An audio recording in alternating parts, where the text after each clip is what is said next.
Okay, you're all set. All right, call this meeting of the Environmental Committee to order. Roll call we can skip with since we can see everybody. And then approval of minutes would be the next thing, but we actually do not have minutes to talk about this month. And so we will go to old business. And I'll take at least the first couple of these. And so the first one under old business is just a quick update on the Kiawah landscaping work group, kind of the group that helped develop the Grow Native program. Not much to update on that. We've got the nature trail here at Town Hall. Had some additional plants put in this winter. We're still working on some interpretive signage for that trail. Hopefully that'll happen sometime soon. Not a whole lot else on that program at the moment. I'll kind of touch on it a little more when we talk about the Parkway re-landscaping plan. But we'll move on to the next one, which is Shorebird Stewardship Program. Aaron or someone else involved in that program, if you want to just give a quick update on what that group's been up to. Sure. Well, the group as a whole hasn't been doing a whole lot because of the coronavirus thing. We kind of told people not to really bother engaging with the public until about a month or so ago, when we allowed them to go out and use social distancing and masks if they needed to. But we had a good nesting year this year. One of the first good years in a while. We had a large colony of least terns nesting out at the east end, probably over 100 nests or so. We had 5 or 6 oyster catcher nests and maybe a dozen or so Wilson's plover nests as well. So overall, it was a good year. And the stewards really didn't get to do a whole lot with them this year, unfortunately. So hopefully that nesting area will continue for next year, and we'll be able to get a lot more people out there to engage the public. So despite not having stewards out there, that nesting area was pretty successful. So I guess kudos to our beachgoers this fall or this spring for learning to look excuse me, by abiding by the signage that we have posted out there. So Okay, thanks Aaron. So if no one has any comments on that, we'll move on to flood mitigation and sea level rise. And I've got a couple of things that I want to update you on that we've talked about in the past. I'm sharing my screen here to show you a few of them. Let's see where we are. So we talked a bit about our new tidal station that we were working on and that we had approval to put that in. It is now in. So I assume some of you have probably seen it on the bridge there as you approach the island. But it's up and running now. We're getting live real-time data. And we're working on a public page that we will release to the public very soon. This is the draft page that I'm showing you now. So it's effectively, it updates every 15 minutes, gives you the most recent water level. And also on this graph, we have the NOAA predictions for the Kiawah River Bridge. So you can see how the actual tide is running compared to the predictions that NOAA has for that area. The other thing that we've done, we had wanted to put in a weather station along with the tidal station, but because of the visibility of that area and the height that we needed to put up our wind vane, it wasn't a suitable location. So we were able to find a good location to put that weather station. So we now have a a real-time weather station on the roof of the Timbers Oceanfront building. And so that, switch over here. So this is my dashboard for that. So I can see, obviously, temperature, humidity, wind speed, direction, rainfall, all that good stuff. And then we also were tying that back to the title station page. So there's a little box on what will eventually be the public title station page that gives you current conditions at the Timbers. So the hope is that obviously all of this is going to help us, not only with that, tracking long-term sea level rise and that sort of thing, but in particular, during storm events, we'll be able to see in real time what's going on the island, what the wind speeds are, how high the tide is, how much rain we've gotten, something we haven't had in the past. So all that should be very helpful. Anybody have any questions about that? I do have one question. Yeah, Weather station you have at the Timbers, does it have a rain tipping bucket? Yeah, I mean, it has a rain gauge, but yeah, it's basically self-emptying. Yeah, and it's a Davis unit. It's a pretty high-end commercial weather station, so it's going to be very, very accurate. And then the last thing on flood mitigation and sea level rise, and Dave, I don't know if you want to, talk about this a little bit, but we talked about it at our last meeting in March, and the town has kind of had a push lately, after adopting the sea level rise plan, and kind of taking some initial steps, kind of was, where do we go from here, and how do we kind of, make sure that we have a plan going forward and actions that we might need to take and when we might need to take those actions. So there's a group that's been meeting for months now, who are basically working on that. And so we've got a couple folks that are part of that in here. So if you guys just kind of want to share what's going on with that group, and there was some discussion at the last town council meeting about this as well. We got a little better sense of direction, hopefully, for the group going forward. Well, so who wants to take that? Jim? I can take a crack at it, Jim, if you think that's helpful. Yeah. Overall, I'm pretty encouraged. In addition to the stuff you've just been talking about things that have been going on sea level rise, we're going to hear what the Conservatives doing, and that's some great stuff. The Kiawah organization has approved the flood mitigation work, which is really good.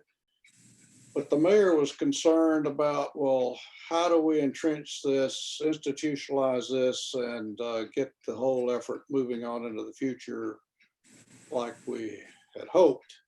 And so that's why this group is working, and with his support and sponsorship, and with Kiawah's support and sponsorship. So our first step in getting that institutionalized adaptive management plan going is to do thresholds and to get community involvement to do thresholds. Well, coronavirus has really screwed up our ideas about how to get workshops together and all that, but we think we've got some ways to get a few workshops and then surveys to get stakeholder buy-in and information and thinking about what should those thresholds be that we never want to reach on the island from sea level rise. And the mayor is quite interested in a pretty aggressive timeline. So the hope is that by the end of November, that first step of this new long-term adaptive management plan will actually be approved from the point of view of the town and Kiawah. And then as we go into next year, we'll start moving on trigger points and measurements and management plans and all that sort of thing. So I think it's there's some good moves going on.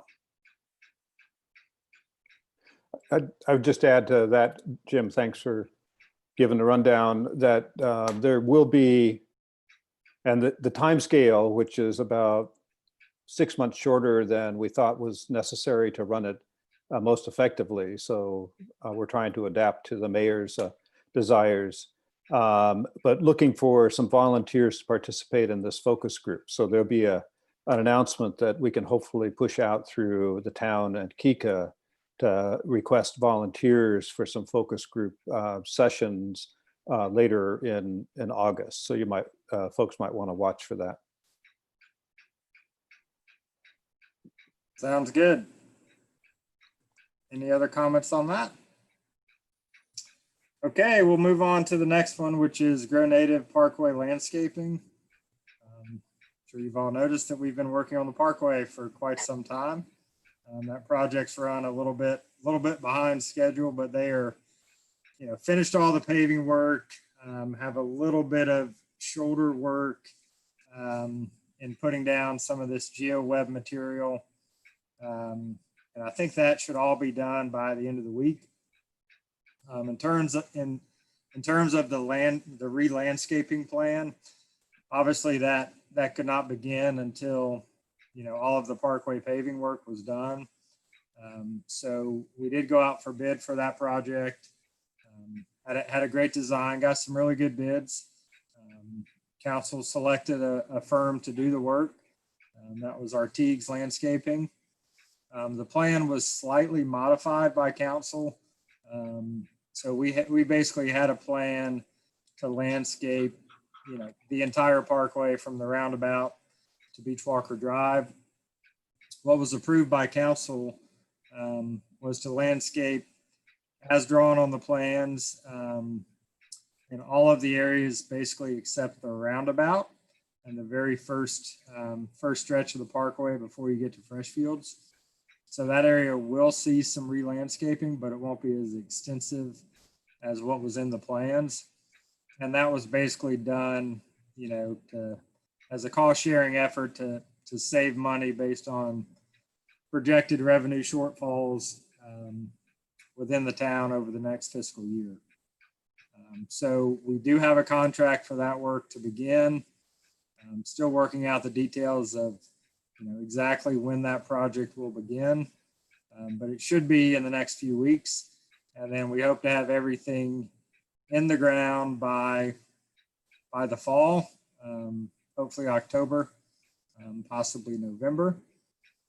So should be a really exciting project and should really improve the look of the parkway coming in. So really excited to kick that off. Any questions on that? All right. Next, we're going to go to rodenticides and wildlife. Share my screen again here. One sec.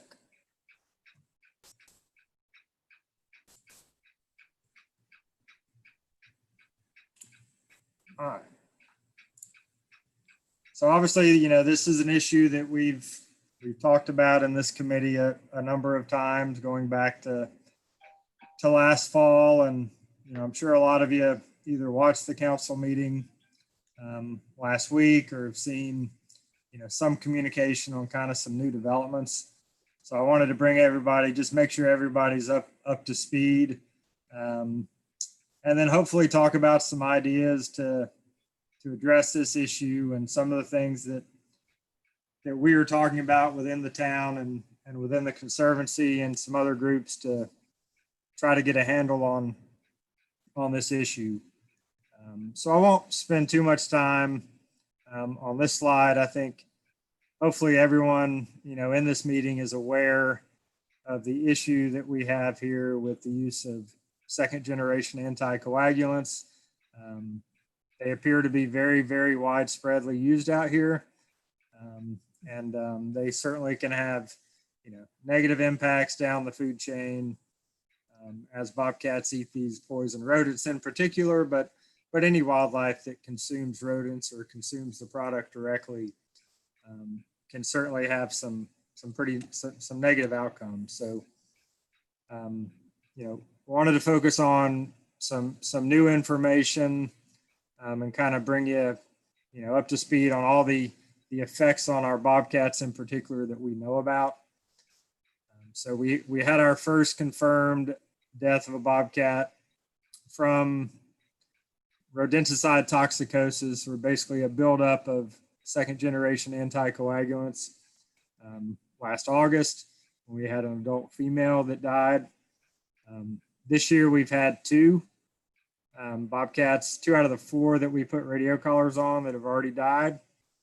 The first was an adult male, Bobcat 550, on May 19th.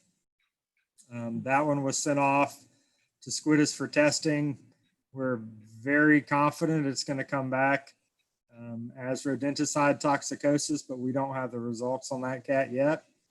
But based on everything we saw at the scene and the initial necropsy report from Squidus, it's pretty likely that that's going to be the case. We also lost an adult female on June 10th. She died during labor. All 4 of her kittens died. Obviously, I didn't update this next little thing where it says likely SGA exposure. It definitely was. So we received the results from that necropsy, and her cause of death was rodenticide toxicosis. She had 4 different rodenticides in her system at high levels. So obviously, that one we know for sure. And she had also tested positive in her blood sample, which we took in February of 2020. She tested positive for one of the second generation anticoagulants. And so that, that told us that she had been exposed within the last week, likely. And then the next thing, and I think we may have talked a little bit about this in our last committee meeting, but we did take blood from all 4 bobcats we caught this year. And as I already mentioned, Bobcat 600 did test positive. The other 3 did not, but 2 of the other 3 did have what was described to us as atypical blood chemistry that might indicate previous exposure to second generation anticoagulants. So while we didn't find that they had eaten them in the last week, it's certainly probable that they had eaten them at some point in the recent past. And obviously, to really know, you don't really know how, you can't tell from a live bobcat, the level of SGA exposure that they've had, until you do testing after death. So, and then the last thing, and kind of talk about, the overall effects. The last year we lost 2/3 of our cats that we had radio collars on. This year we've already lost 50%.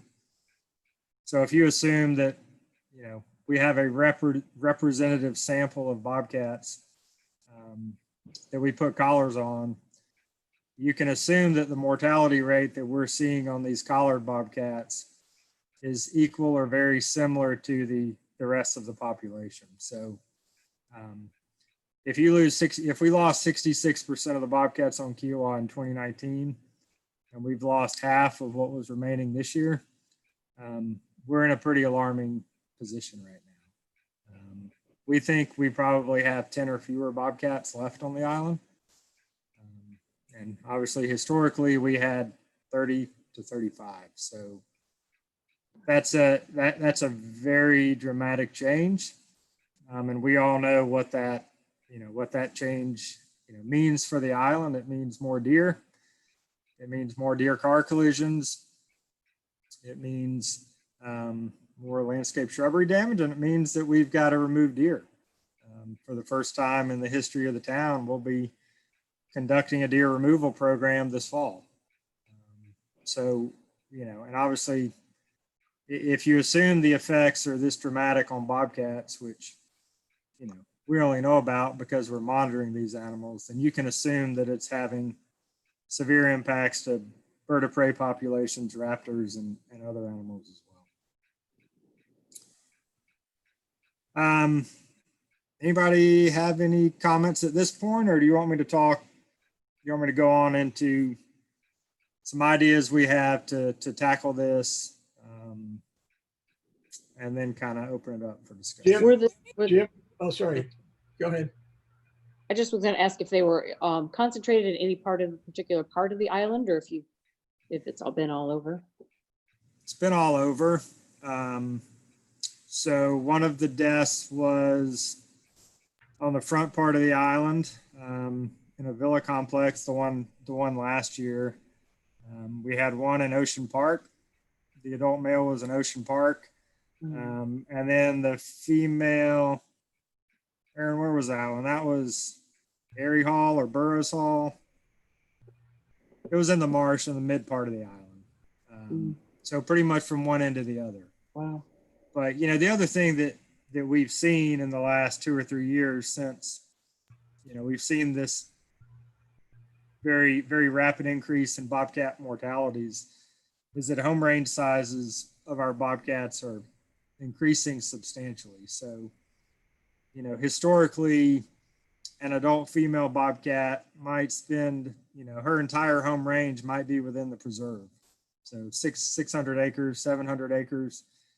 Now we have females that are roaming 1,500, 2,000 or more. Males typically, historically, would have been 1,200 to 1,500. Now we've got males that are roaming almost the entire island. So, yeah, that's just another indicator that the numbers are way down, but also that, because these bobcats are traveling so far, they've got a chance of picking this stuff up pretty much anywhere on the island. Jim, my question was, the SGAs have been around a while. Why haven't we seen deaths in 5 years ago? Or is it because the range is larger, or what's it? I don't think so. That's a question that Aaron and I have discussed and others have discussed. And, we really don't have an answer to that. I think, what I would say, number one, is because we've been so intensively studying bobcats since 2007, we would have known if we had had issues prior to the last 2 or 3 years. So no doubt that we didn't miss it, that it's only happened here recently. Now, as to why, it's probably a combination of things. It's probably, just probably more people utilizing pest control companies and long-term contracts to deal with either perceived or actual rodent problems around their homes. But it's also probably more likely due to just a change in behavior of pest control companies, and maybe just a handful of pest control companies. We have pest control companies that work out here that service 1,000 or more properties. So if one of those companies, if that company, for example, decided 2 or 3 years ago to change to an SGA product, then that's going to have an immediate, profound impact on the amount of that stuff out here. So those are just some ideas. We really don't know, but something has changed in the last 2 or 3 years. Jim, this is Jim Sullivan. What's the response of the pest control companies been to date? Are they all cooperating and reducing the use of it or eliminating it? It's a good question. So we don't really know. So we recently pulled all the business licenses for folks that do pest control work, just to get a list of how many companies. And there are 49 companies on that list who have a business license to do pest control work out here. Now, probably 8 or 9 of those do solely mosquito work and don't deal with rodents, but we've probably got 40 companies that are operating out here, some of them that do a lot more work than others. We've gotten some feedback from a handful of companies that have, certified or said that they have switched to a different product. But that's only a handful of the 40. We've also received other responses, and I continue to hear about other situations where, companies say things like, well, you know, this is the most effective thing out there and we're going to keep using it. And even had one company say, Kiawah's got to decide if they want to have bobcats or rats. Which one do you want? And so obviously, you know, so a mixed response from the pest control companies, but, you know, in all honesty, we probably haven't had the best communication and dialogue with those companies. You know, it's difficult to get a hold of them, and it's a lot of companies to try to deal with. So we've got a few strategies for the future that we hope will help with that, you know, which I can touch on here in a minute. Good. Thank you, Jim. Mm-hmm.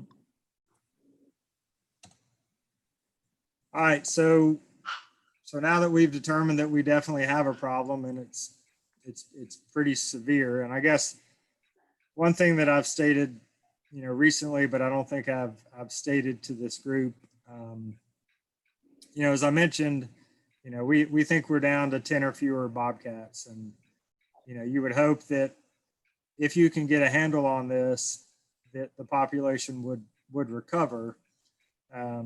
One thing working against you is that once you get a low population in an area, and Kiawah has a pretty isolated population of bobcats. You know, we know that bobcats do leave Kiawah. They go to Seabrook from time to time. Seabrook cats come over here from time to time. But some recent genetic work that we've completed in partnership with Penn State would suggest that genetically there's not a lot of exchange between Kiawah bobcats and mainland South Carolina bobcats. So this genetics work, and this paper was just submitted for publication this week, suggests that we have effectively one bobcat contributing genetically to the Kiawah population from the mainland every 5.3 years. So the issue that you run into when you have a low population and you have almost no new genetics coming in from outside the area is that you begin to see inbreeding problems, which leads to a decrease in survival because the less genetically diverse an individual in a population is, you know, the less likelihood that it will grow and thrive. So at some point, our numbers are going to get to the point where either bobcats will cease to exist on Kiawah,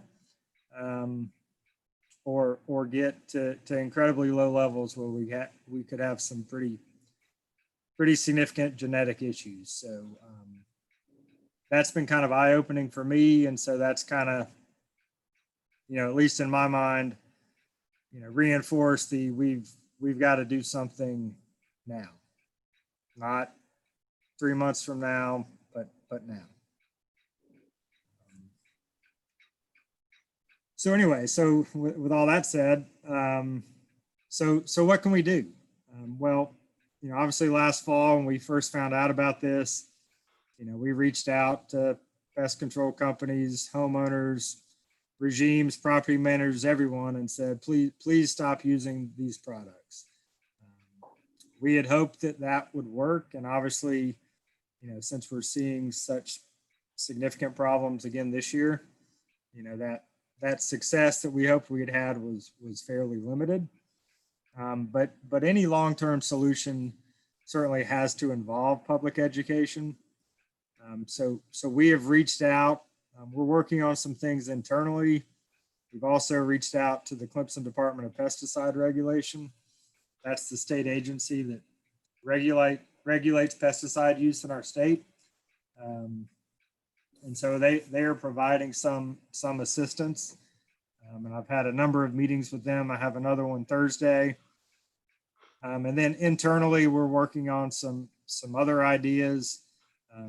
One of which, you know, we're going to call the Bobcat Guardian Program. You know, basically save Kiawah's bobcats. And the idea here would be that, you know, homeowners, you know, all the groups out here that are involved in this, including pest control companies and regimes and homeowners, would basically take a pledge not to use these products. For companies, if they certify they were not using these products, then they would receive this recognition, which would be publicized to the public. And so the hope here is that you would drive change within the industry through this program. I'm gonna go ahead and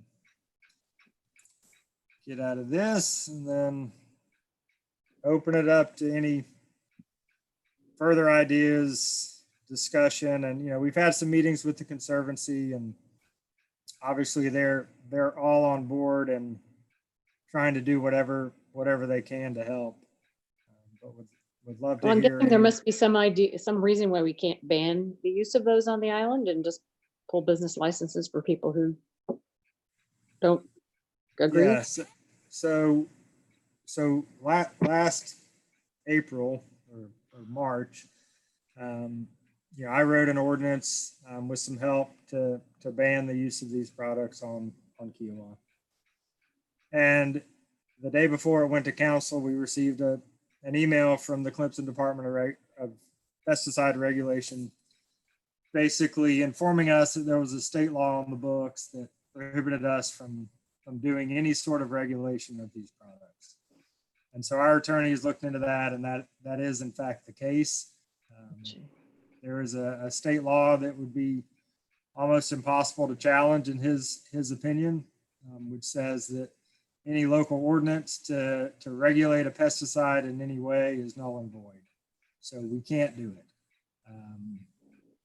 So we have to figure out a different strategy. So we're talking about a few others. The idea of basically making it a requirement to receive a business license from the town.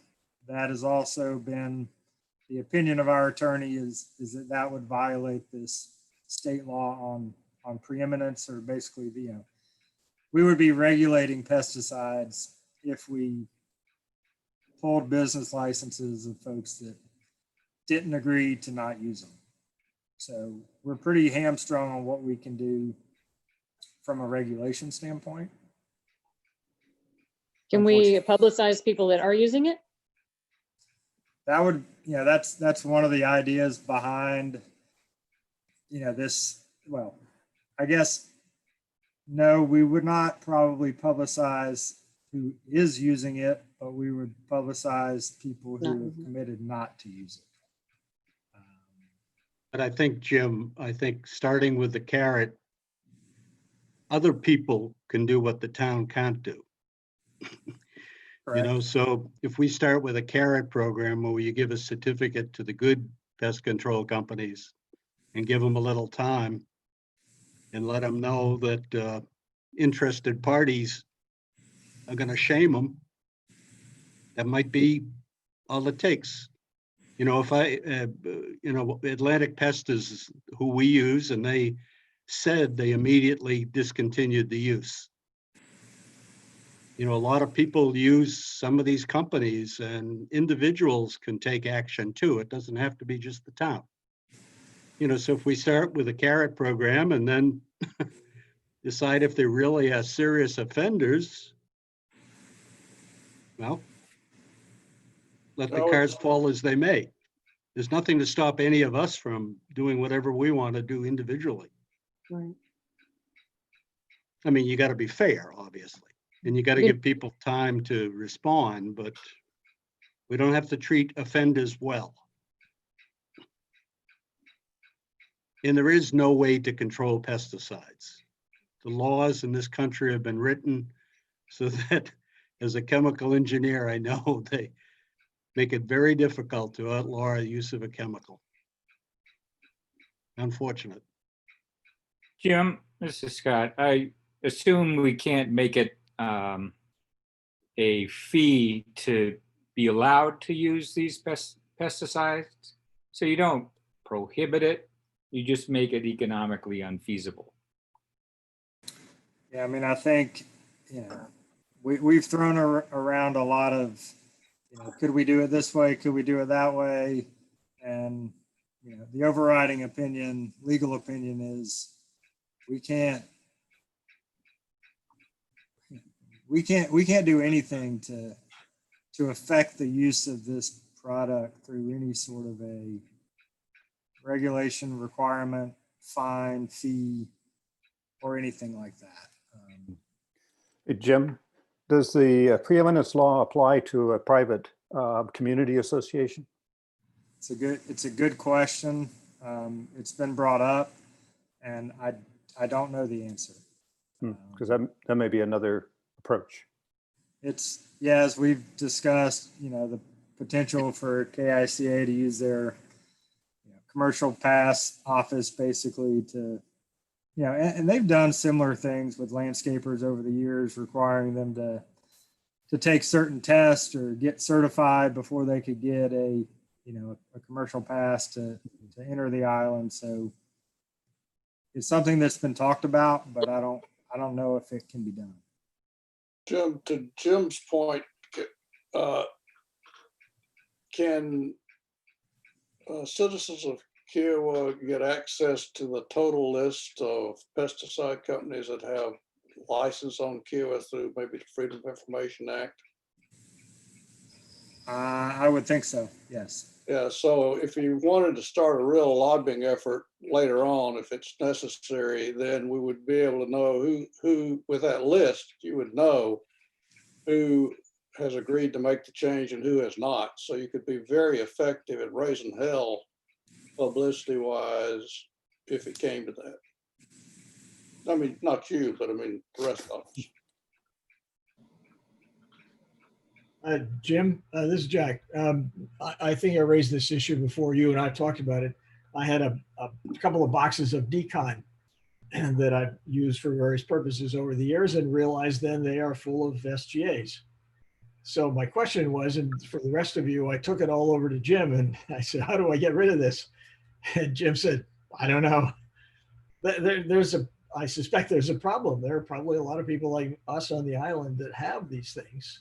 Don't know they have them really, but how do you dispose of them? So if you're, I don't know how to do it either, but there should be some avenue to educate people about what they have. If they have a box of decon, they probably don't know what's in it. Don't know that it's an SGA. Then how do you, okay, if you have it, how do you get rid of it? So that's certainly one place to start on all of this. Yeah, that's a good point. And there's no doubt that, it can be confusing, because, we've got four SGAs that are out there, but each one of those comes in probably 40 or 50 different formulations and brand names, and is marketed a different way, is a different color, is a different size. But the one thing that every single package,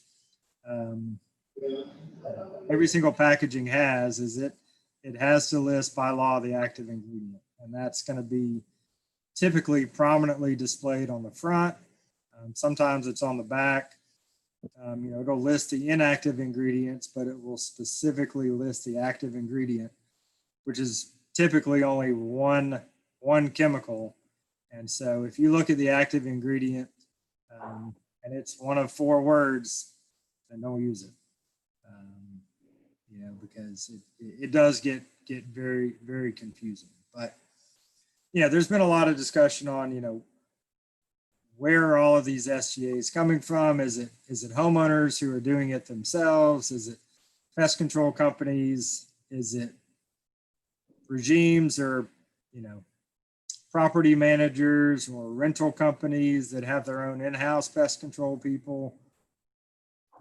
We don't know, but my guess is it's not a lot of homeowners doing it themselves. That most homeowners are probably not ordering 8 pounds, which is the minimum quantity that you can order of these SGAs, and then putting it out around their house. I'm sure that probably does happen, but most of it is probably coming from pest control companies. I don't know, I guess we could take a show of hands. So Does anybody do their own rodent control? Any residents here that do their own? Or does everyone have, does everyone have a company or would call a company if they had a rodent problem? I have a problem. So most of you would call someone to fix the problem, which I'm sure is the case with most residents. So targeting pest control companies is the key. And, you know, obviously we're trying a multifaceted approach, which is, you know, encouraging pest control companies to voluntarily change and then publicize the fact that they've done so, but also encouraging property owners and, you know, regime managers to expressly tell their company to quit using it. And so they're kind of getting it from both directions. And, you know, obviously if the companies that stop using it start getting all the business on the island, their companies will quickly follow suit, or they won't be making any money out here. Yeah, I think it's a good idea to have a preferred list of vendors for everybody. Okay. I guess another maybe longer term suggestion, Jim, I think first you got to stop the widespread use of the offender. But I think several of us have mentioned it in the past. Is there a chance to import bobcats? You know, animals are imported into all over the world to repopulate. Yeah. About bobcats available to import and to help with this genetic mix also? So it's a very, very good question. The answer is yes, that we could probably get a state permit to bring in new bobcats and release them on the island if our population was wiped out or was to the point where, you know, we needed to introduce new genetics and new animals into the population. Now, the problem with that is that, and I've said this many times over the years, that, you know, Kiawah's bobcats they're special, right? They've lived on this island, you know, their offspring live here, you know, and they have learned to live in close proximity to people and behave in ways that, you know, a Johns Island bobcat wouldn't know how to behave, right? Now, maybe they could adapt, but, you know, I think that Kiawah's bobcats have been so successful historically and have adapted so well to the island as it was developed, because it's been a slow development process, and that they were able to slowly acclimate to the Kiawah conditions. And so if you were to go grab, you know, 6 or 8 bobcats from Johns Island and stick them on Kiawah, some of them wouldn't stay here. And the ones that did might struggle for a while. They might do okay. So while that's a potential alternative, it's not the ideal.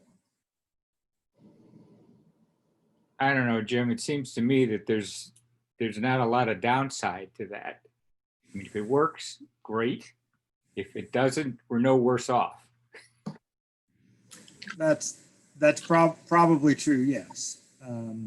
But in a perfect world, we would solve this problem immediately, and then our numbers would rebound naturally, and we'd be back to where we used to be. Well, the only problem with that is it has to be solved. The problem has to be solved now, Yeah, or else it's too late. and the genetics are probably not working for us right now. So I don't know. I wouldn't say it's too late, but it's getting to be. Yeah, it's a good point. Anything else? Move on. So the last thing under old business was, Hey, Jim, yes. on the subject of wildlife, were you going to talk anything about the mosquito misters and stuff? I do not have that on here, but we can certainly discuss that. if I you mean, want to that- bring it up, why don't we save it to committee member comments? Okay, And you can bring that up then. fine. So we'll move to deer management, which I already touched on. I guess, at our last meeting, I don't believe council had formally, approved the deer management program, but they have now. So we will be removing 100 deer this fall. Okay, let me get you. And we'll see how that goes, Here's the volume. whether we do some additional ones after that. Okay, let me get this bigger. It's got a weird echo. All right, anybody have any questions on that? Okay, so we'll move to our one item of new business. And Lee's gonna give a quick overview of the two big conservancy studies. The town is providing some funding for working collaborative projects with the College of Charleston. Some really, really neat stuff going on. And so Lee's going to give you an update on the Marsh vulnerability and the groundwater studies. Thanks, Jim. So I'm going to share the presentation that I presented to council last Tuesday. And I won't get into too much into depth into some of the background of the project since we've discussed it in committee before, but I just wanted to give you a chance to see some of the results that we're pulling in now and kind of have some discussion at the end if you have any other questions. Kind of see if I can kind of skim through this real quick. So here we go. All right.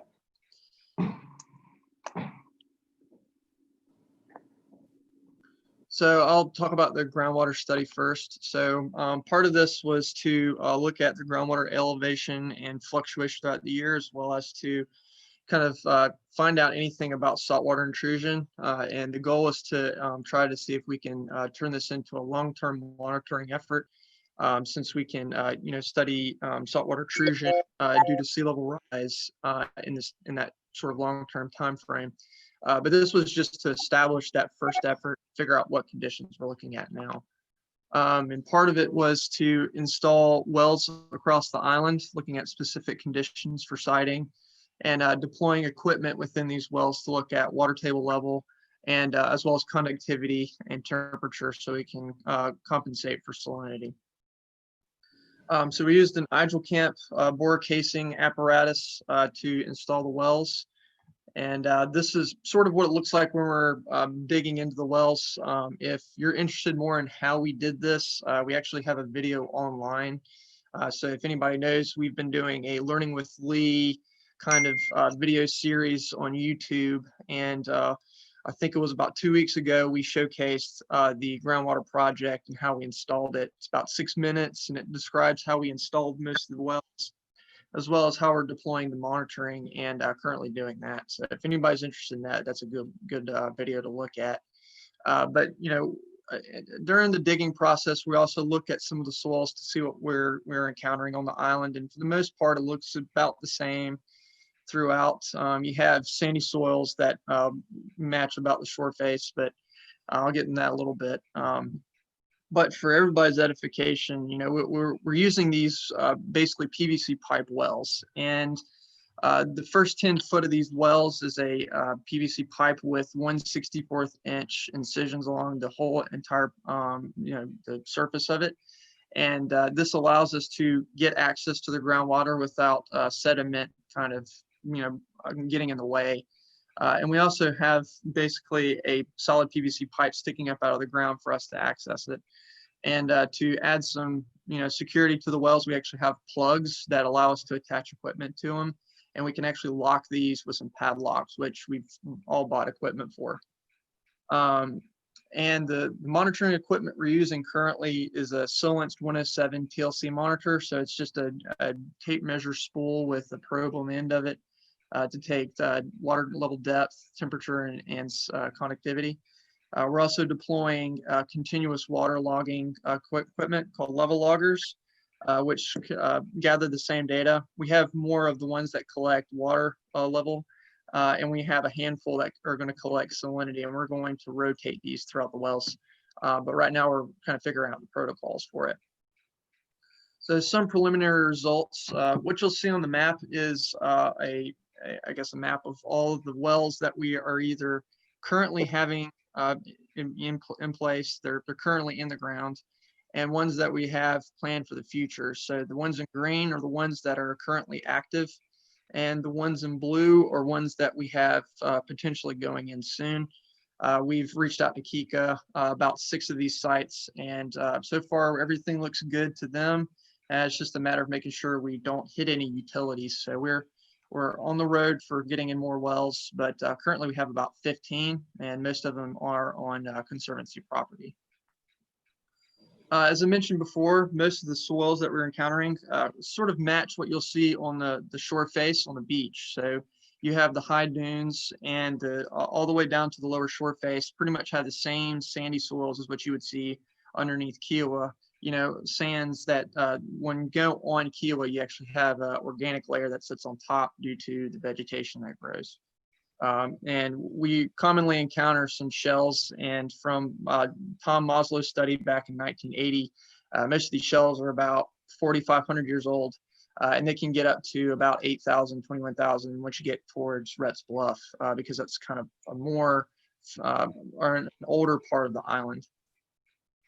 So this is an example of what data we're gathering currently. So whenever we go out and we take measurements of the wells, we take elevation of the groundwater and we compensate it for the actual elevation on the islands, so we can get an elevation of the groundwater table. And that column that's circled is actually part of that. And if anybody can see this, I don't know if anybody's missing it because of the video screens up, but the salinity is calculated using temperature and conductivity. And through a series of algorithms, we can get practical salinity units, which is very similar to parts per thousand salinity. And it's used by the USGS in their calculations. So as you can see from here, 10 Q Island Parkway doesn't have a lot of salinity. It's a little bit lower towards the top. It's about 1.34 parts per thousand at the bottom. As you can see at 12 Gray Widgeon, it's a little bit higher. So you have 3 to 4 parts per thousand, which is pretty interesting to look at. And we're hoping to see if we can note any fluctuations in these areas over time. This is just a schematic. I won't get too much into it, but it just tells you how we're looking at groundwater table elevation and how it relates to the datums that are discussed within the document. And kind of offers a schematic of how we're taking these measurements and how we're getting our numbers. Here is kind of a rundown time series of the different elevations we've taken since between April and May in the middle of the months. And you can see that the water table elevation has actually dropped by about 1 foot in most instances. And this shows the kind of fluctuation we're wanting to find is a change from the wet season into the dry season, where you'll start to see more plants being more productive and sucking water out of the ground, which is likely the reason why we're having lower elevations in the groundwater table. Some of the next steps is to deploy the level loggers in all the wells. That since this meeting last Tuesday, we have. So all of the level loggers are out in the wells, and we're taking the data in now. So they're going to be left in the field for a week, and we're going to take them back into the office, download the data, see how well they're doing, and then we're going to continue monitoring based on what we get. Completing the last set of wells, it's all dependent on the homeowners, and we do have all the materials for these wells, so there's no issue with trying to acquire the materials. Now that the town funding has been dried up as of July 1st. So all that's good to go. It's just a matter of just making sure the spots look good. Then we're going to begin creating maps depicting the seasonal groundwater table and its fluctuations throughout the year. And we're also investigating the phase 2 of the groundwater study by investigating things like water budgets, and which basically means we would take in rain, evapotranspiration, and some other things that would allow us to get a better understanding of how the hydrological cycle works on Kiawah Island. And before I move on, I was wondering if anybody had any questions about that, or did y'all want to save all that for the end? Is Jim Sullivan, Lee, any apparent surprises, or is it too early to know if you should be surprised? Yeah, that's a very good question. So two things, well, three things point out. We have encountered clay layers in most of the back parts of the island, such as near Oyster Rake. That hasn't been noted in any studies before. Tom Moslow did a pretty extensive study on Kiawah Island in 1980, and he wasn't able to actually go into the western part of the island to dig because of development. So we found a thick clay layer on 10 Kiawah Island Parkway next to the front gate, at about 9 foot down or so. And that's something that was interesting to find. We haven't found that anywhere else. So that's a pretty significant find, at least in my book.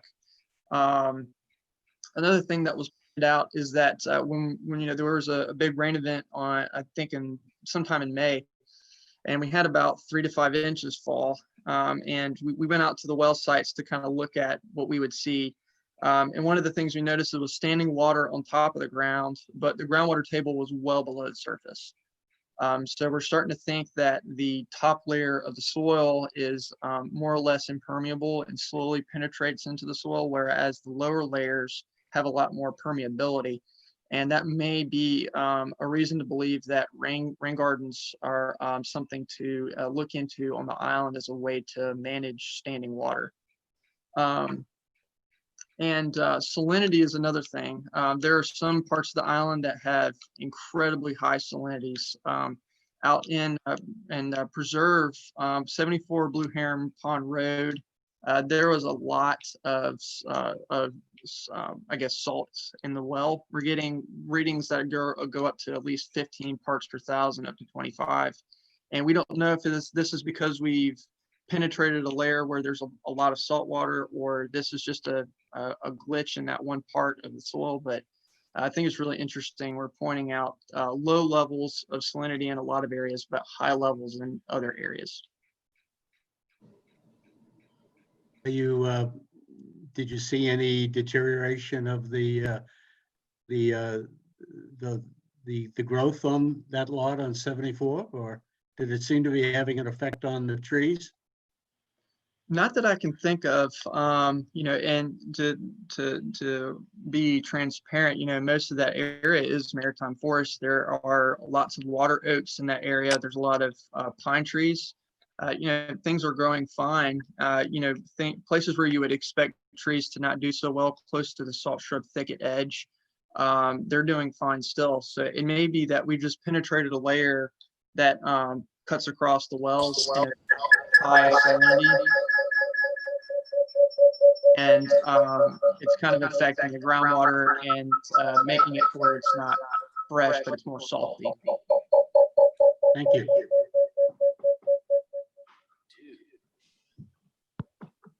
All right. Okay. If there's no more questions, I think I might go into the Marsh Vulnerability Project, just touch on a few things there. So another project with the town, we're just looking at, hold on a sec. Is anybody having, okay. So this project was looking at the changes in the marsh vegetated shoreline over time. So looking at the extent where creeks and the vegetation meet, and then tracking its changes through aerial imagery. And then also taking a catalog of all the infrastructure within the marsh, things like docks, dikes, revetments, things of that nature. This is just using, aerial imagery and ArcGIS to mainly just to gather this information and just doing point and click data collection. So this has been collected for all over Kiawah Island. The project group went from the western part of Seabrook, where the North Edisto is, all the way over to Folly Beach or Folly Island, somewhere over there. So pretty extensive. So we have a wide breadth of what both watersheds that envelop Kiawah actually are doing. So that was good to come out of this project. This is just an example, a zoomed in version of what we're looking at. So this is the confluence of Bass Creek and Center Creek. As you can see, we have 1977 and 2015 shorelines outlined here. And you can see that, you have one side accreting, one side that's eroding. So a lot of this is just the normal migration of the creeks over time. And, we have, just basically movement based on what we would see through tidal fluctuations year by year. So no surprises here, but one area that I was particularly looking at was, the Kiawah West End Marsh, which is under a conservation easement. I noticed that the National Fish and Wildlife Foundation, they have a CREST tool, which looks at vulnerable areas in the Charleston region, and they did a specific study. And they saw that there was a lot of impacts happening in this area. So they highlighted it as a high priority area. So I wanted to look in to see what the shorelines were doing here. And I thought it was really interesting to see that the shorelines from 1977 to 2015 have been changing quite drastically. So we're seeing that there's a lot more marsh that's inundated at low tide in between these 2 years. So, that right after development up until now, we've seen that this creek that is formed just north of Kiawah Island, east of the bridge, is expanding, and it's mostly taking over this area. And you can see sort of north of that, there's also the same thing happening closer to Johns Island. And you can see how it's turning from a creek to more of an open water area. And I thought that was going to be at least good to note for the committee to see that we're experiencing some impacts in some areas that are negative, and some of them that are just inert. But this is a place that I think that is concerning, at least to me. And just to move on, another part of this was to look into cataloging all of the different infrastructure that is adjacent or surrounding the marsh. And this is just an example of that data set out in Rhett's Bluff. As you can see, you have all the docks and the road access ways clearly highlighted in purple. You can see that the Rhett's Bluff boat landing dock is there as well, including the ramp, as well as the dike that goes across to Rhett's Bluff that allows Bass Pond to be there. So that information is basically from South Carolina DHEC OCRM. They provided it to the South Carolina or the Santee Cooper GIS lab for us to receive. So that's going to be part of the data set that we'll receive sometime in September. So the next steps is to provide the town of Kiawah with these maps. And this comes after we do some of the analysis through Amber, which is conducted. It was formed by this guy named Chester Jackson who studied Jekyll Island in 2012. And then he was able to do the same thing for the entire coast of South Carolina. What we're doing here is actually a more refined version of that. We're looking at very small scale, whereas he was looking at a larger scale. So we can pick out specific areas that are more vulnerable, so we can target some restoration projects or mitigation projects. We're putting in 3 additional shorelines. So originally we had 8, so that means we're plugging in up with about 11 shorelines to use in the analysis. And as you can see on the right, this is sort of the process that they're going to use to clean up the data. So, they're basically going to draw perpendicular lines from the marsh shorelines that they're going to use, and run a series of analysis to kind of filter them into where they're going to show the change from one year to the next year. And with this, they'll be able to show that, with accretion, you'll have green, and with erosion, you would have red, and you would be able to visualize these changes very easily. So that's what we're looking for at the end of this data set. And we should have some of that preliminary analysis fairly soon, sometime by the end of summer. Just wanted to thank everybody who's worked on this project, and especially the town of Kiawah Island for funding this. This has been an excellent way to go out and research some of the environmental conditions out here. And I'm really thankful for everybody who's been involved on the project and for providing some input and definitely a lot of advice along the way. So I just want to thank everybody. All right, and those are the 2 sources that we used. And if you're interested in receiving those to look over them, I'm more than happy to share them with you.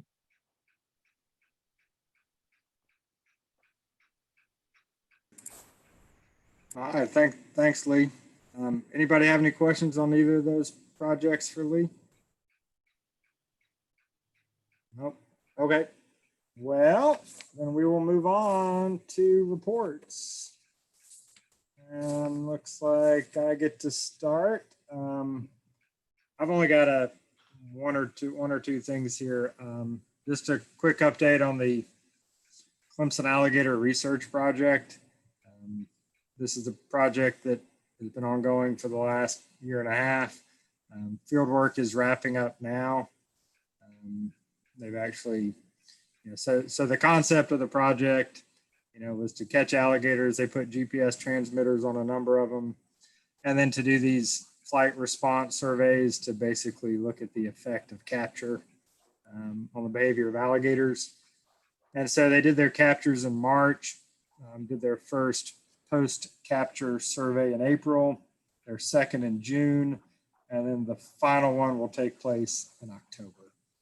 So once that's done, the project will be complete, and then the graduate student will be working on writing up her dissertation and all of her recommendations. And then just on alligators in general, it's been a very busy last 6 weeks for alligator calls. I think between Matt's staff and the town, we've responded to more than 60 alligator calls and have now removed 19 alligators so far this year, which is by far the most we've ever removed. Normally at 2 to 6. Our highest year was 2016 when we removed, our previous high was 2016, I believe, when we removed 16. So we're at 19 so far.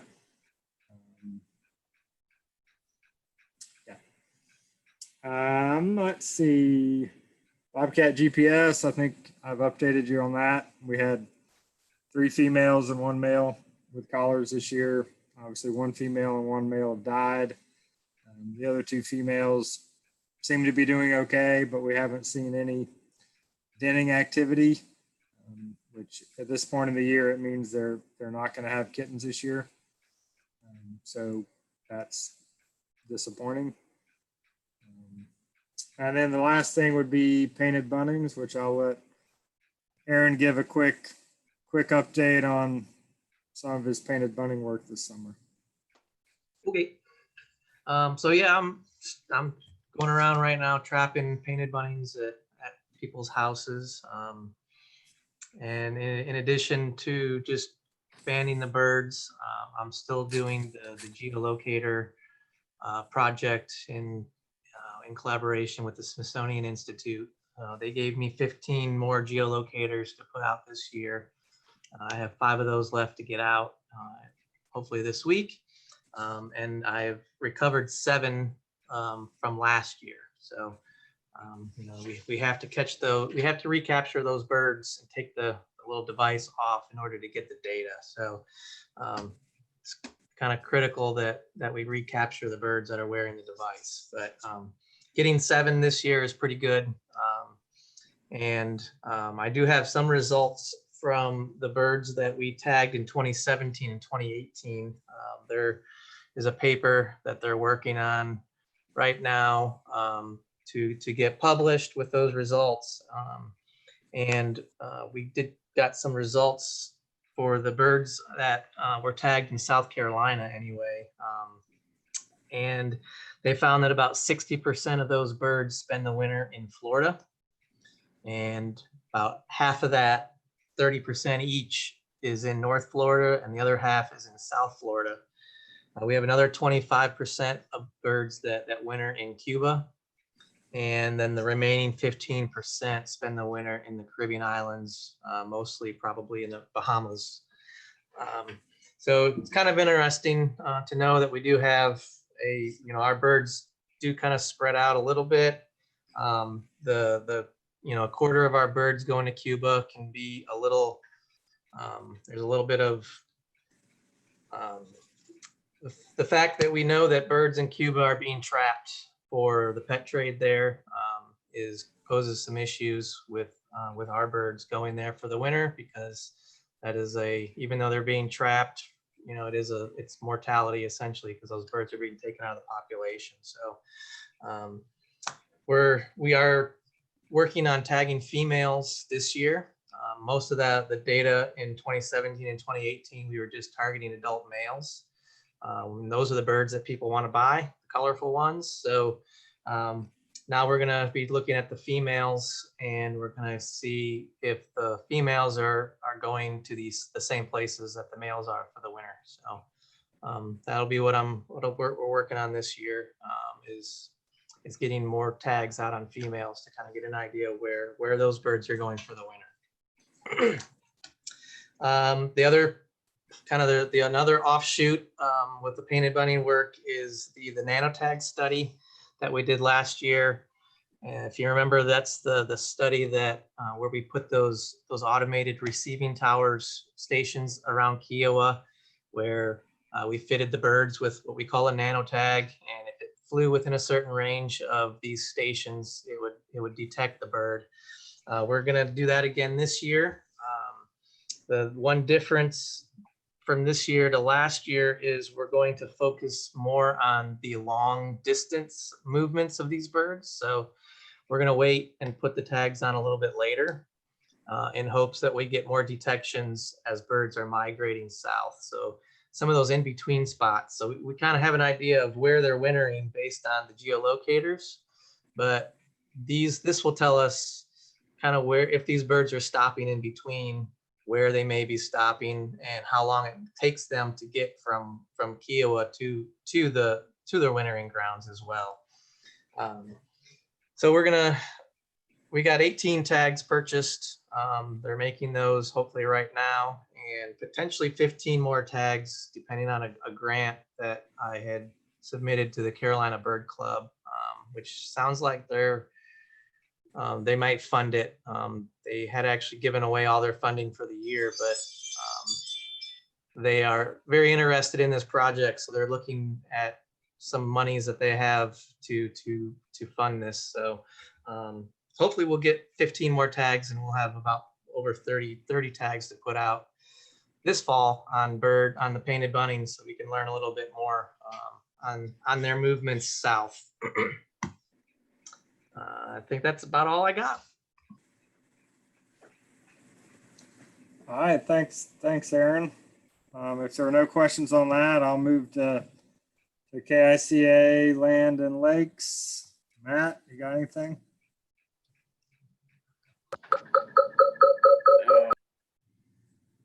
Maybe Matt's got a bad echo going on. He's working on it.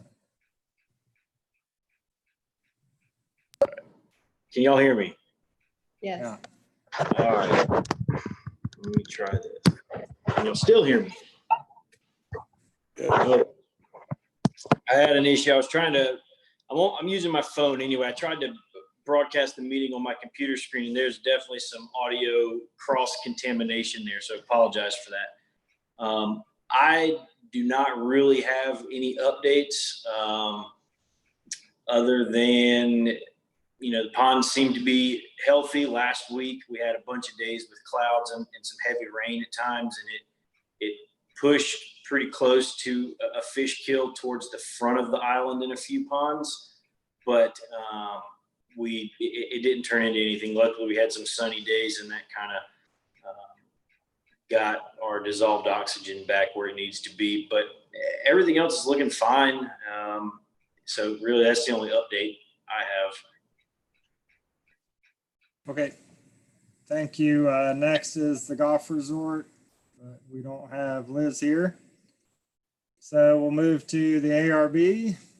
See, Sarah's on. Sarah, do you have anything? No, I don't have anything. Unfortunately, I have to leave. So hopefully we'll see everyone soon in person, but maybe not for a while. So. All right, thanks, Sarah. All right, next is the Conservancy. Anyone?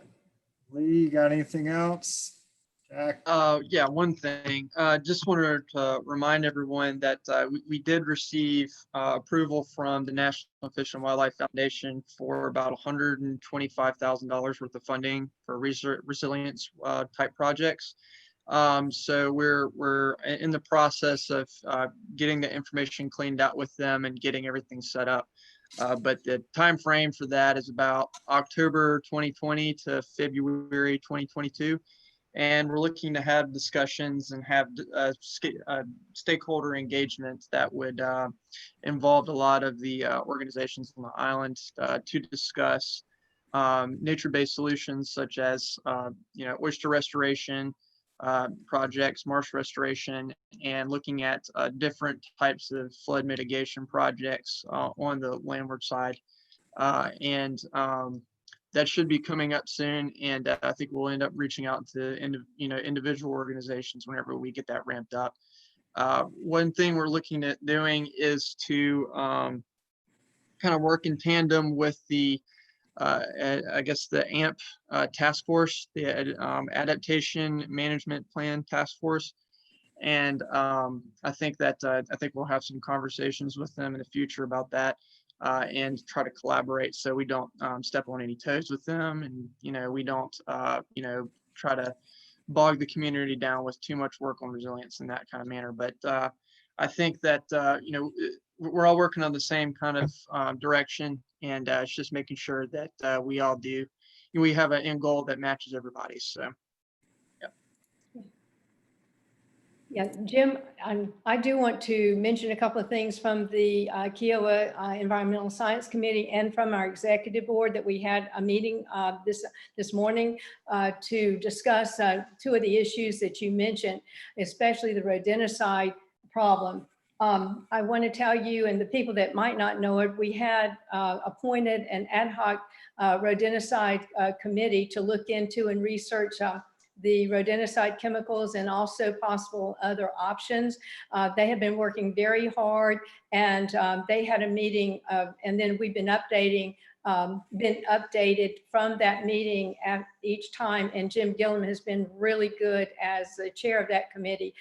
They did vote this Tuesday to recommend that we get rid of all of the SGAs, and I wanted you and Aaron to know that Jim supports that, and we all support that at the Conservancy. And I want to tell you that we are working very hard to, with the town, with Stephanie. I know we discussed this a lot today about how we can address the issue and then support the town. And Stephanie and then the people at Kika are working with you guys to support the Save the Bobcats, but I think you call it the Bobcat, I've forgotten the name of it, the program there, but that is something that we are actually, I have been asked to write a position paper or position statement and present that to the executive board next month to support the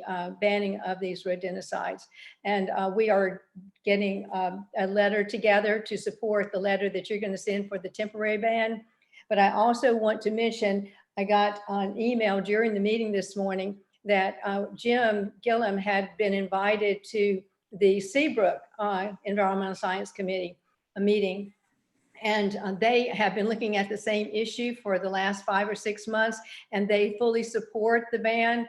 They have to present that to their executive committee, and then we'll go to the full board over at Seabrook to support your initiatives. And they are willing to do whatever it takes to help alleviate the problem. And they want to write a letter to support the banning, the temporary ban. So I just wanted to give you that update. The ad hoc committee has also reached out to other organizations, especially the Birds of Prey at Allendale, and the Birds of Prey Center is fully in support. They are looking at other organizations such as Audubon to bring them in with this initiative. The Birds of Prey are fully involved with this point. We talked a lot about the different education possibilities and different venues, different social media that we're going to be using. One of the things that they're going to do will be the Learning with Lee programs, not just one, but a series of different ones with maybe different speakers. And Lee has already started, you've already started one. I think it's going to go out in 2 weeks maybe. But it will be not just one program, but a series of programs that's going to highlight the issue. So there are a number of different ways that we're looking at trying to eliminate the use of these SGAs on the island. The other thing is we also had a presentation recently by a member of our Environmental Science Committee on the mosquito misters. And it was a very well done presentation.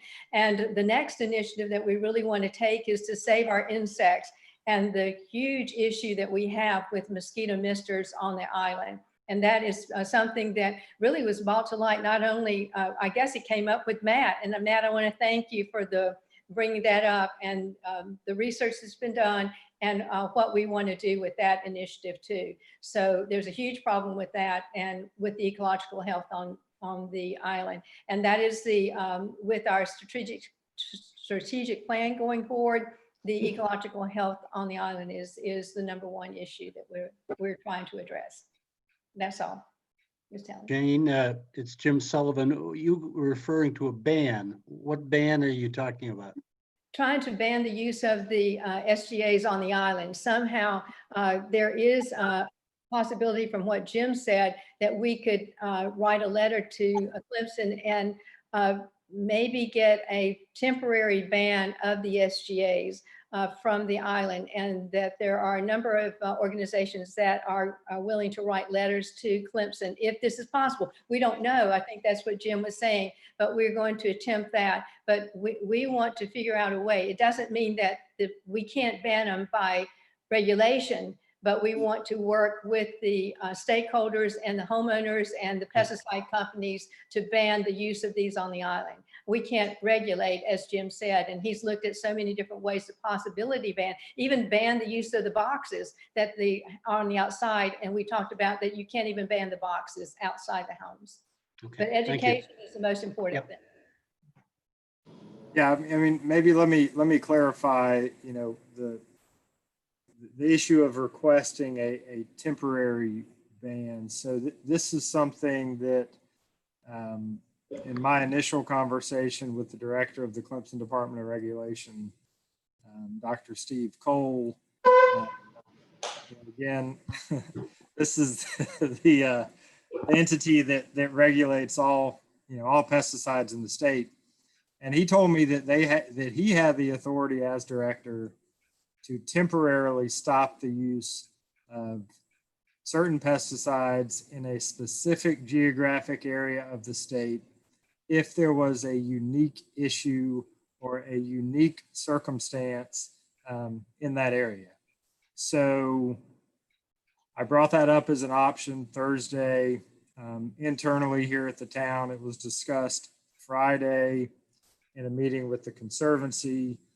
There's been some back and forth here at the town over that letter.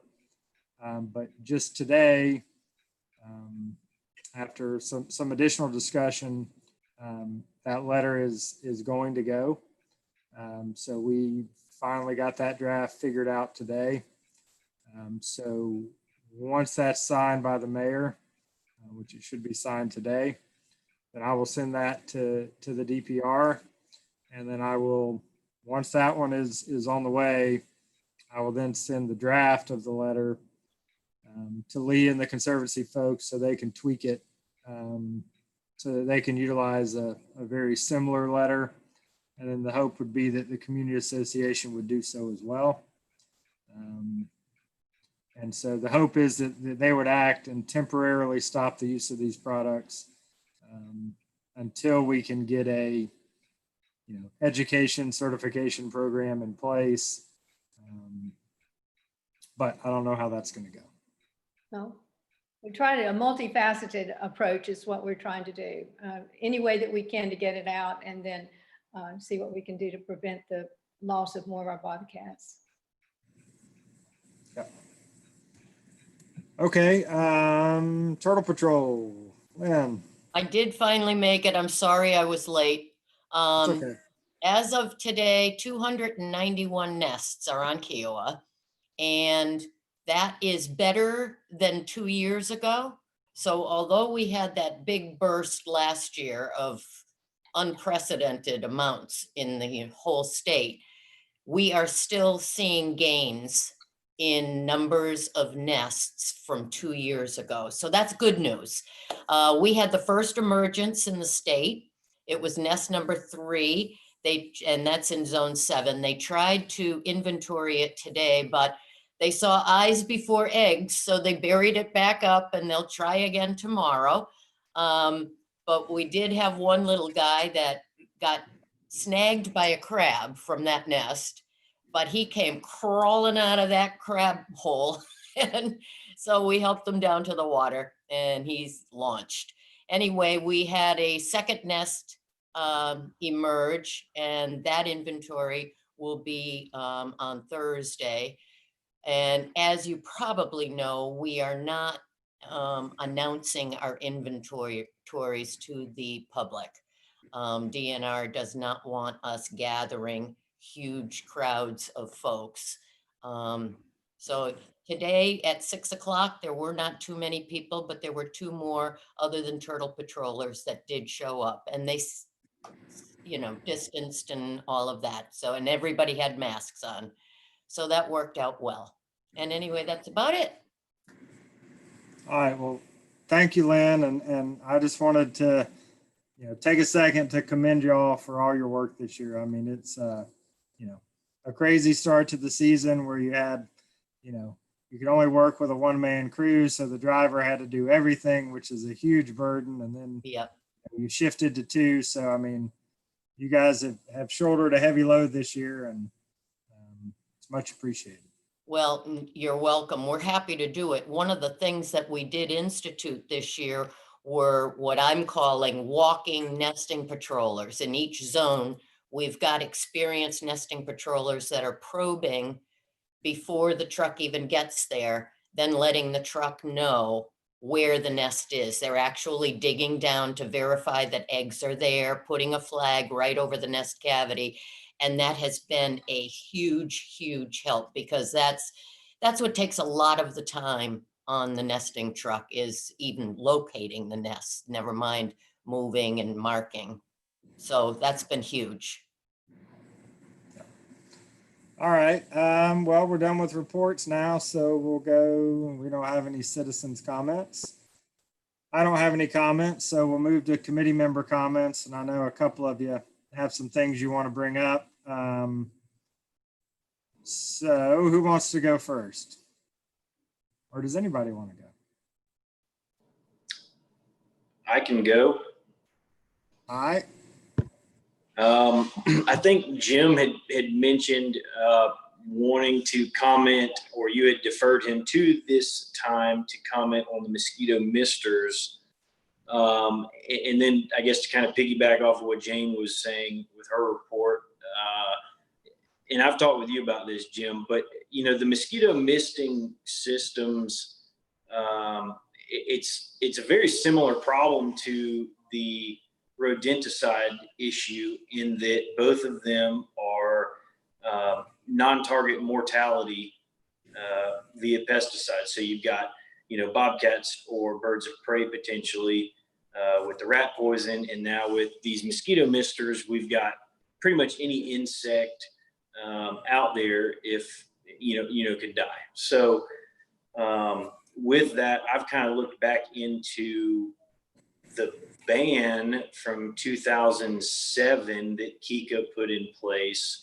I don't foresee another ban going in. I think there was way too much negative feedback from homeowners then, which is what made the ban become rescinded by the Kika board in, I guess it was in 2008. So it wasn't even in place for a full year.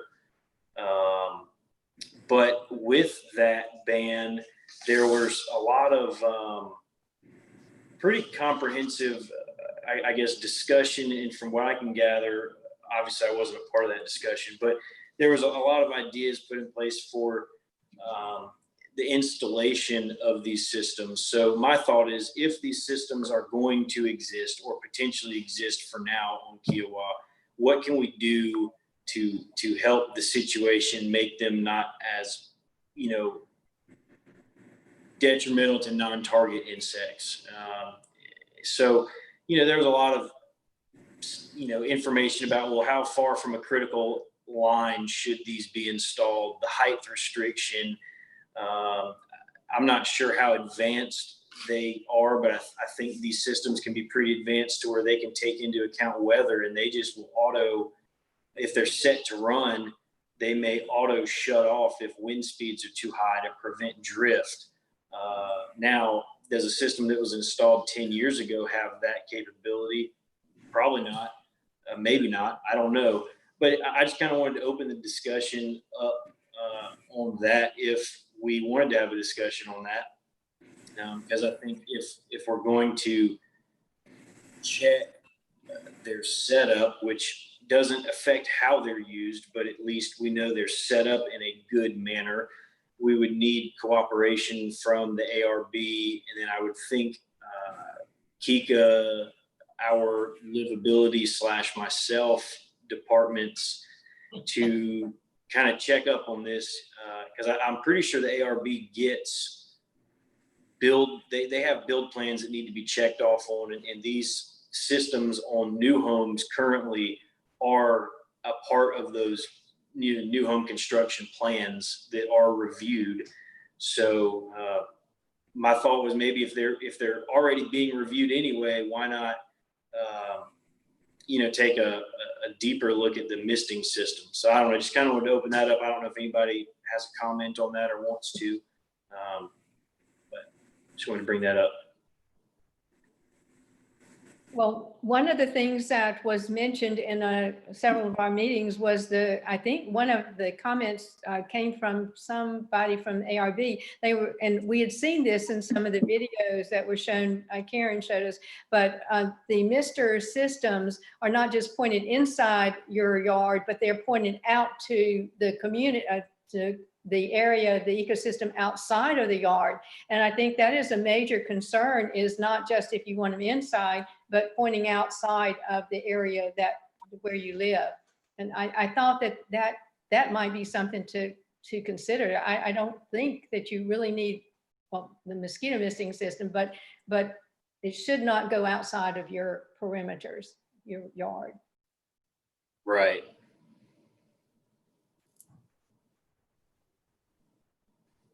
Okay, good points.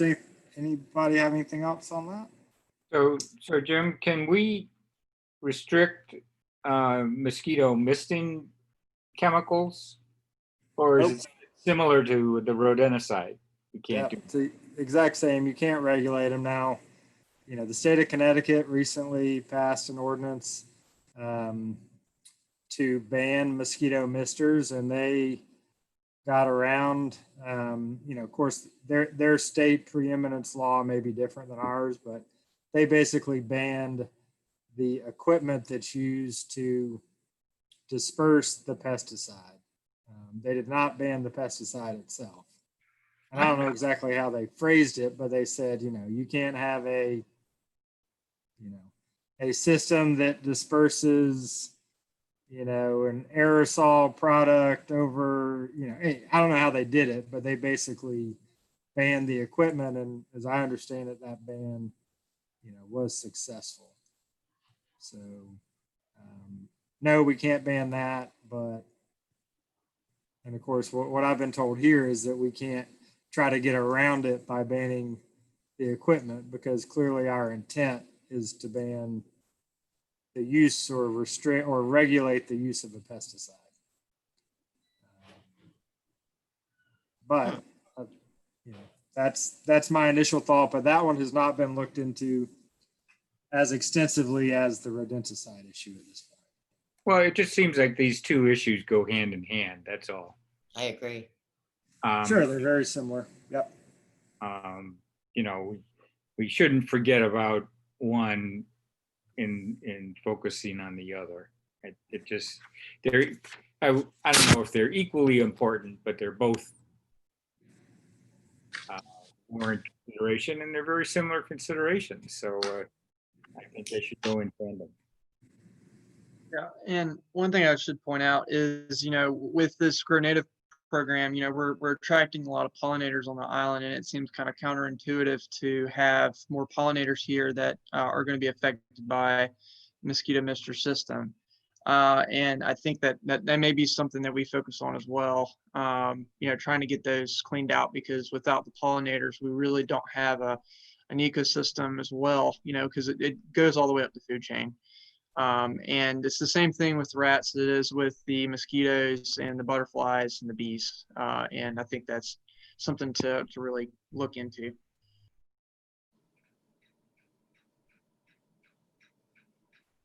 Okay, anyone else?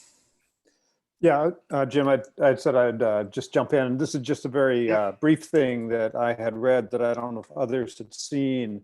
In the island connection, I noticed that the Seabrook Council had discussed having a British film crew come down to the Seabrook side of the Captain Sam's spit area to film the dolphins and strand feeding dolphins. And this is coming up in September.